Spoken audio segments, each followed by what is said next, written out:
یہ کیا بات ہوئی؟ کچھ لوگ کہتے ہیں شب برات کی کوئی حقیقت ہی نہیں، اور جو اس کی حقیقت بیان کر رہے ہیں وہ تو کہتے ہیں ڈھول بجاؤ، ناچو، بڑی بڑی لائٹیں لگاؤ، حلوے بناؤ، بازاروں میں پھرو، پٹاخے بجاؤ۔ حیرت کی بات ہے، یہ شدت کے ساتھ منع کرنے والے بھی اپنی جگہ درست نہیں ہیں، اور وہ شدت کے ساتھ شب برات منانے والے بھی اپنی جگہ درست نہیں ہیں۔ بھولے بھالے مسلمانوں کا بینڈ باجا بجا دیا ان لوگوں نے۔ یہ ساری بیماریاں ہمارے ملک میں ہی ہیں، باہر نہیں ہے کہیں، کیونکہ پتہ ہے نا یہاں تو مرید ہیں، سیاست میں بھی لوگ لوگوں کے مرید ہیں، مذہبی طور پر بھی لوگ لوگوں کے مرید ہیں۔ یہاں قرآن اور حدیث کو بعد میں دیکھا جاتا ہے، اپنے پیر کو پہلے دیکھا جاتا ہے۔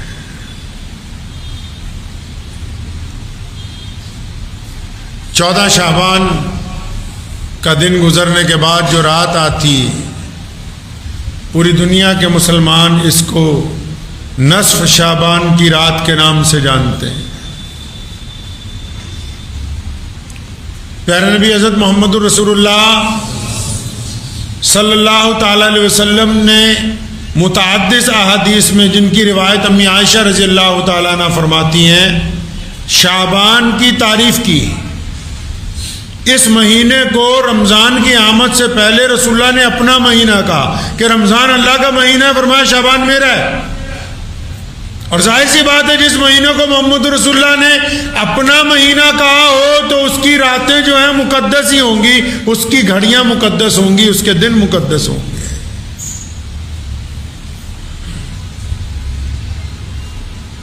ہم نے جو شب برات منانی شروع کی تو ہماری جو رسم رواج ہم نے بنائے، ان کو کئی مولویوں نے دیکھ کے سیدھا ہی کہہ دیا یہ تو اسلام میں ہے ہی نہیں، اور جنہوں نے کہا ہے انہوں نے بھی ساری ضعیف حدیثیں اکٹھی کر کے مسلمانوں کو کہا زور لگا دو، جتنے تم پٹھے کام کر سکتے ہو کر دو، بس رکنا نہیں۔ تو پھر شب برات کی حقیقت کیا ہے؟ وہ لوگ کیوں چپ ہیں جن کو حقیقت پتہ ہے؟ وہ بتاتے کیوں نہیں کہ اس رات کو کیا کرنا ہے کیا نہیں کرنا؟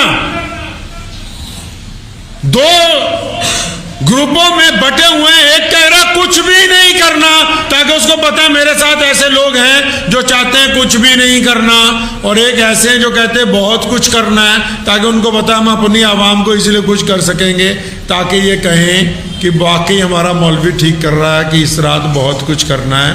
تو ہمیں نہ ان کی سننی ہے نہ ان کی سننی ہے، ہمیں محمد الرسول اللہ صلی اللہ علیہ وسلم کی سننی ہے۔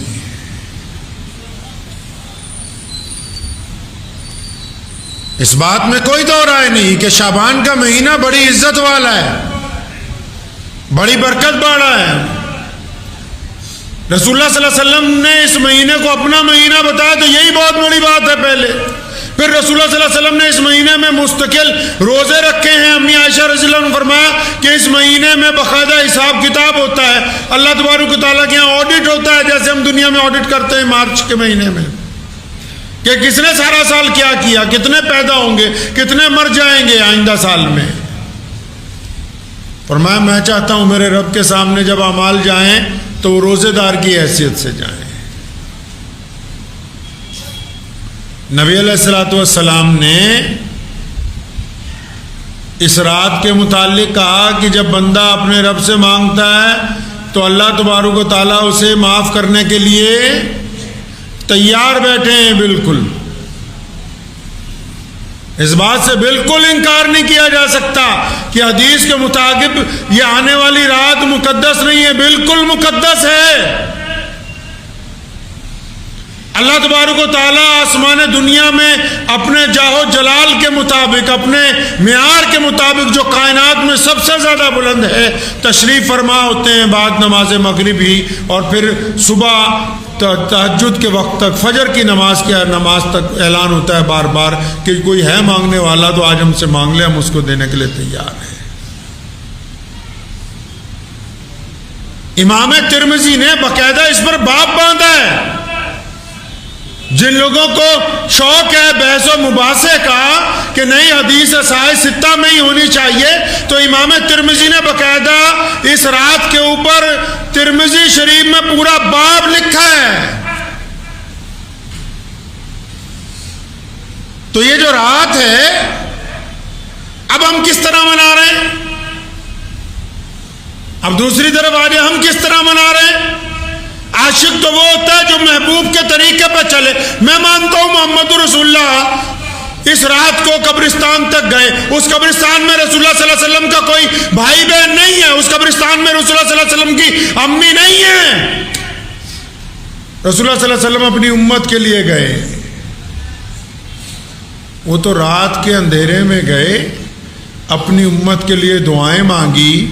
تم تو موٹر سائیکل پہ جاتے ہو چیختے چلاتے ٹولیاں بنا کے، تو کیا یہ سنت کے مطابق ہے؟ وہ تو گئے، ان کے لیے قرآن پڑھا وہاں جا کے۔ تم جاتے ہو غیروں کے طریقے پہ موم بتیاں گاڑ کے، پھول ڈال کے، تصویریں کھینچ کے فیس بک پہ ڈالتے ہو، کیا یہ سنت کے مطابق ہے؟ انہوں نے تو اس رات کو قیام کیا، نیت باندھی اپنے رب کے حضور 2 رکعت نماز کے لیے۔ تم جاتے ہو جلسے کرتے ہو اور جا کے جلسوں میں باہر رسگلے کھاتے ہو، گلاب جامن کھاتے ہو، بریانیاں کھاتے ہو، اور جو شاعر کلام پڑھتا ہے جس کا مقصد صرف پیسہ کمانا ہے، اس کو 500 روپے کے نوٹ دیتے ہو، نہ عشاء کی نماز پڑھتے ہو، نہ فجر کی نماز پڑھتے ہو، تو کیا تم نے سنت کے مطابق اس رات کو ادا کر دیا ہے؟ اگر وہ کہتے ہیں کہ کچھ نہیں کرنا، یہ کہتے ہیں بہت کچھ کرنا، تو دونوں ہی اپنی اپنی جگہ پر غلط ہیں۔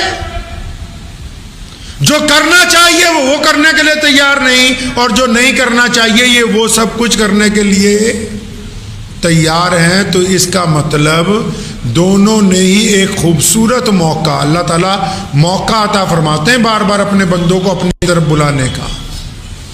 اللہ موقع عطا فرماتے، تکلیف پہنچتی ہے نا، اللہ تعالیٰ موقع دیتے کہ بندہ مجھ سے رجوع کرے گا، لیکن بندہ تکلیف پہنچنے پر رجوع نہیں کرتا، دنیا میں اس کے قصوروار ڈھونڈتا ہے کہ کون کون اس تکلیف کے قصوروار ہے، اللہ سے رجوع نہیں کرتا۔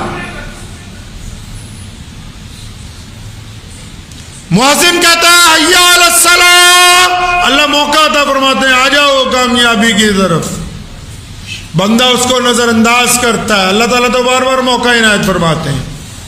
سائل دروازے پر آ کے کہتا ہے کہ اللہ کے لیے کچھ دے دو۔ امام ابو حنیفہ نے لکھا ہے کہ صدقے کے اتنے زبردست اثرات دیکھے، فرمایا میں نے ایسے لوگوں کو دیکھا جو بالکل ظالم قسم کے تھے، وہ بھی جب صدقہ دیتے تھے تو ان کو بھی فائدہ ہو کے ہی رہتا تھا۔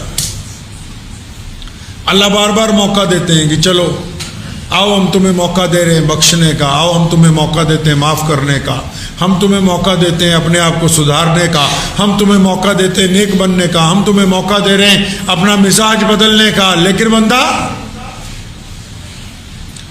ان موقعوں کو ضائع کرتا ہے۔ یہ خوبصورت موقع ہے شعبان کا مہینہ، اور شعبان میں یہ شب جو ہے اس سے بھی زیادہ خوبصورت رات ہے کہ اس رات میں ہم اپنے رب کو منا سکتے تھے۔ تو جب بندہ کسی کو مناتا ہے تو کیسے مناتا ہے جی؟ ہماری کسی سے بگڑی ہوئی ہو، ہم اگر وہ سڑک پہ مل جائے تو اس انتظار میں رہتے ہیں کہ یہ تھوڑا سائیڈ کو ہو جائے وہاں بات کریں گے، پیچھے پیچھے چل کے جاتے ہیں کہ اپنے گھر پہنچ جائے وہاں بات کریں گے۔ کیوں؟ اگر سرے بازار اس سے بات رکھوں گا، اپنا گلہ کروں گا، یہ مجھ پہ گلہ کرے گا تو 10 لوگ اور سنیں گے۔